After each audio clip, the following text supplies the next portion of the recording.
kaugnay pa rin po ng sunog sa Cavite Economic Zone. Makakausap naman po natin si Cavite Governor Jesus Crispin Boying Remulla. Magandang tanghali po sa inyo, Governor. Si Connie Sisa po ito. Magandang tanghali, Connie and Rafi. Ano na po ang update natin sa ngayon? Sa ngayon, nasa jurisdiction na ng National BFP Officer ang fire kasi ang value ng nasunog ay mahigit is in the billions already, no? We estimate it to be anywhere from 4 to 8 billion. Hindi natin alam eh.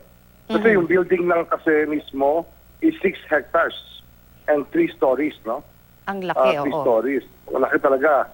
So, from the building itself, baka 2 billion na kagad yan. Sir, fire out na ba naman. o under control na itong sunog?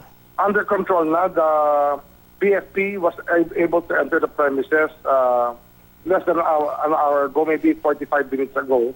They're already on the ground mismo, on the factory site, at pinapatay na talaga nila ng gusto.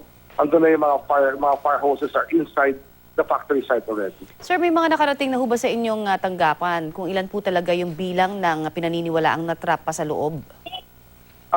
So far kasi kami nagtayo ng help desk, no? Last night I organized everything. I told the company to put up a help desk complete with the 201 file and put up a system for accounting for everybody na nandun kahapon. And so far, this morning 5 yung nawawala pero yung 2 nahanap na kasi they just spent the night helping out the people in the hospital. So may 3 pang pamilya na naghahanap ng kanilang mahal sa buhay. Alam po namin na hindi nyo naman sakop itong economic zone. Pero ano ho, bukod doon sa sinasabi nyong help desk, meron pa ho ba kayong ginagawang pakikipagtulungan para humatiyak, syempre pa, yung kaligtasan po ng mga trabahador sa loob po at syempre yung mga residente sa paligid ng pabrika? Well, yesterday we sent our 15 ambulances from the province. Doon, I talked to Dick Gordon at 2 o'clock in the morning to send more help. I talked to the PGH, one of the key PGH people to help out the burn unit because it's the best burn unit in the country. And my provincial health officer is now in Divine Grace Hospital looking at evaluating those who have to be transferred to PGH. Kasi they have the best burn unit. Okay, so nakikipagtulungan na ho tayo sa, syempre, hindi lamang dyan sa Cavite, kundi sa PGH na rin, ano? And of course, our PD, our PNP officers are on the ground, keeping the peace, making sure everything is orderly. Opo. Lahat ng resources tinatap natin para tumulong. May mga tulong na ho ba tayong ibinigay sa mga sugatan o yung mga pamilya ho nila ngayon na nangangamba? Wala pa, no? Kasi ito nga, everybody...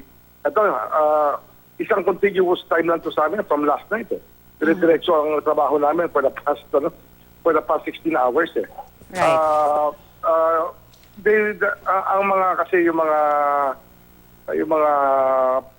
pamilya, yung mga hindi makatrabaho ngayon, I think the company will do something about it. Kasi nga, it's a very important factory for us sa Cavite. Oo, laking bagay talaga. These 6,000 employees are only part of a complement of 36,000 in a group of companies that assembles houses for export to Japan. Tsunami-proof houses. Unfortunately, hindi fireproof yung mga bahay. No? Oo. Tapos yung they have the containers that leave our port come from this company every day. Kalahati ng containers na lumalabas sa atin for export na galing sa kanila. Sir, baka may balita kayo? Siguro baka may mga nakikipag-usap na rin mula po sa pamunuan nitong pabrika sa pulisya kaya? O may kumontak kahit maging sa inyo? So far, andito lang kami sa site kasi, I just took a break to have lunch. But at 2:30, I will give another briefing sa media na nasa labas ng premises. Kasi we will gather more information. So we will keep the media updated in this. Opo, sabi po nung aming kapuso na si Mav Gonzales na nagko-cover po dyan, ang kailangan pong gawin ng may mga nawawalang kamag-anak ay pumunta po sa Gate 5 para hindi ho magkagulo. Yes. Gate 5 is the other, what we call CES2. It is just all the group of companies of HTI. Right. Lahat sila magkakasama na rin sa Gate 5 na yan. So they already have desks there that have lists of names yung mga leaders, locating all the leaders, locating all the team members. Kaya kung may hinahanap sila na hindi umuwi, they can go there so that they can report it immediately. Meron po bang mga telepono ho kaya kayo na na-set up na para po doon sa mga hindi basta makakapunta dyan? Kasi alam mo naman na most of the people here live in the locality. Kaya, Yung iba pong kamag-anak I po, will get a Taymin. number for that. I will get a number for that. Opo. Kasi lahat po ng, syempre, ng pupwedeng tulong na maibigay ay tinatry ho natin na mai-announce dito po sa Balitang Hali. Ano? Meron po ho Yes, ba kayong iba pang mensahe para po sa kanila dyan? Well, this is just, alam mo, everything is 2020 in hindsight.